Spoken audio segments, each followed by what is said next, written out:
అందరికీ నమస్తే ఫ్రెండ్స్. బ్రహ్మర్షి పితామహ పత్రిజీ గారికి, వంశీ మాస్టర్ గారికి, ప్రవీణ మేడం గారికి నా ఆత్మ ప్రణామాలు. ఆశ్రమ సదస్యులు బుక్ రచయిత అయిన టార్కం గారికి నా ఆత్మ ప్రణామాలు. ఈరోజు శంబాలా చాప్టరు చదువుకోబోతున్నాం ఫ్రెండ్స్. చాప్టర్ 2 అండి.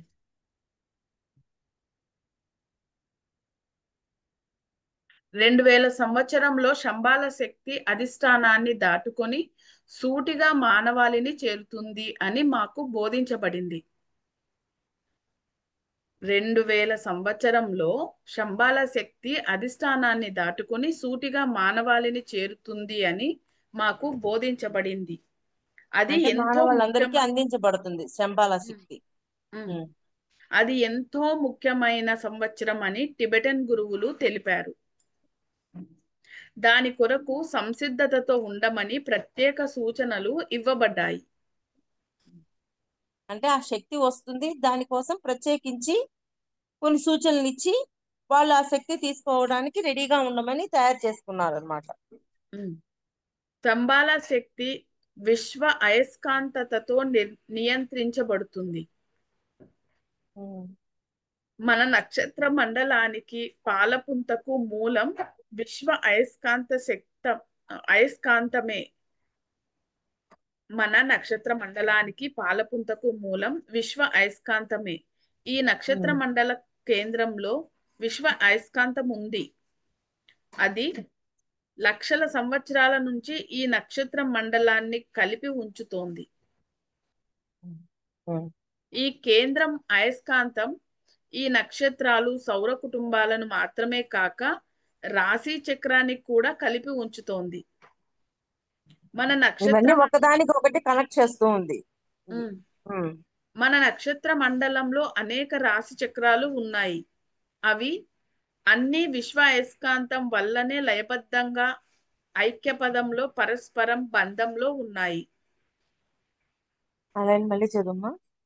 ఈ కేంద్ర అయస్కాంతం ఈ నక్షత్రాలు, సౌర కుటుంబాలను మాత్రమే కాక రాశి చక్రాన్ని కూడా కలిపి ఉంచుతోంది. మన నక్షత్ర మండలంలో అనేక రాశి చక్రాలు ఉన్నాయి. అవి అన్ని విశ్వ అయస్కాంతం వల్లనే లయబద్ధంగా ఐక్యపదంలో పరస్పరం బంధంలో ఉన్నాయి. అంటే విశ్వం యొక్క అయస్కాంత తత్వంతో ఇవన్నీ నడుస్తూ ఉన్నాయి. లేకపోతే వీటికి ఆర్డర్ ఫార్మింగ్ ఉండదు, అవి సరిగా నడవు. దాని యొక్క శక్తితోటే ఇవన్నీ మూవ్ అవుతున్నాయి అని చెప్తున్నారు. విశ్వ అయస్కాంతం తన క్షేత్ర ప్రభావంలో 7 నక్షత్ర మండలాలను కలిగి ఉన్న ఉన్నత చైతన్యపు కేంద్రీకరణ. మన నక్షత్ర మండల మూలం ఈ 7 నక్షత్ర మండలాల నుంచి వచ్చే ఆజ్ఞలను అమలు పరుస్తుంది.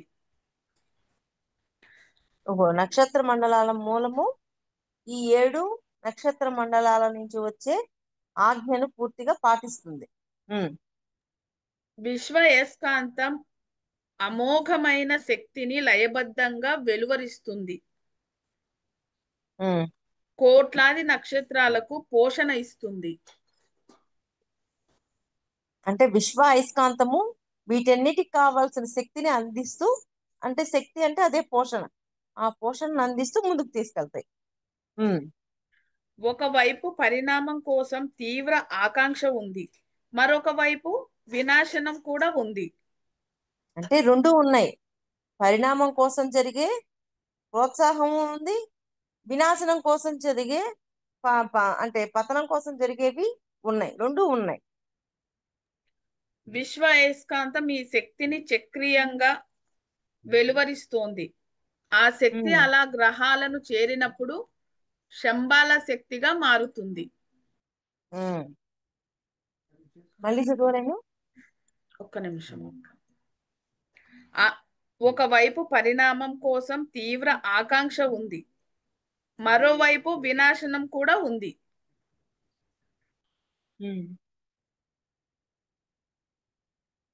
తర్వాత ఈ శక్తిని చక్రీయంగా వెలువరిస్తోంది. ఆ శక్తి అలా గ్రహాలకు చేరినప్పుడు శంబాల శక్తిగా మారుతుంది. Okay, okay. ఇక్కడ సమూహంగా పరిణామంలోకి వెళ్ళాలి అనుకున్న నుంచి వచ్చిన శక్తి గ్రహాలకు వెళ్ళి అది స్తంభాల శక్తిగా మారుతుంది. ఓ. ఉమ్. శంబాల కేంద్రం ఈ శక్తిని గ్రహించి వెలువరిస్తూ ఉంటుంది. మళ్ళీ అది అందరికి అందిస్తూ ఉంటది. ఈ శక్తిని గ్రహించటం మళ్ళీ అందించటం అనేది చేస్తూ ఉంటది శంబాలా శక్తి. అంటే గ్రహాలకు చేరుకున్న తర్వాత అది శంబాలా శక్తిగా మారి మళ్ళీ అందరికీ అందించబడుతుంది.